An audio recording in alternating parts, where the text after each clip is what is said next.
Yo, what's up mga ka-idol? So magandang araw. Meron tayong i-vlog ngayong araw na ito. Siyempre may laban ng Suspect. Siyempre naman alam naman natin na isa ako sa team ng Suspect. So meron tayong paparating na laban ngayong Monday. So kinausap ko na yung isa sa player ng Dream Reapers. So nandito siya ngayon. So Idol Rafael. So magandang araw. So meron tayong laban ngayong Monday. Siyempre naman hindi naman mawawala yung pustahan. So, magkano ba magiging deal natin? So napag-usapan namin siguro sakto na sa amin ng 20k. Kung madadagdagan man siguro baka sa court na lang. Yun nga yung sabi ni Idol Rafael na 20k nga daw yung nalikom nila. So para sa akin, G kami doon. Good luck sa ating team. So iba-iba yung ano natin.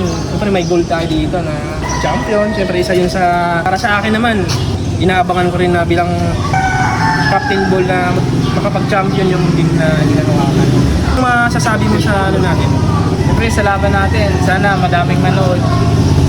Bibigay namin yung best namin para mabigyan sila ng magandang laro. Tsaka sa team ko, good luck sa amin.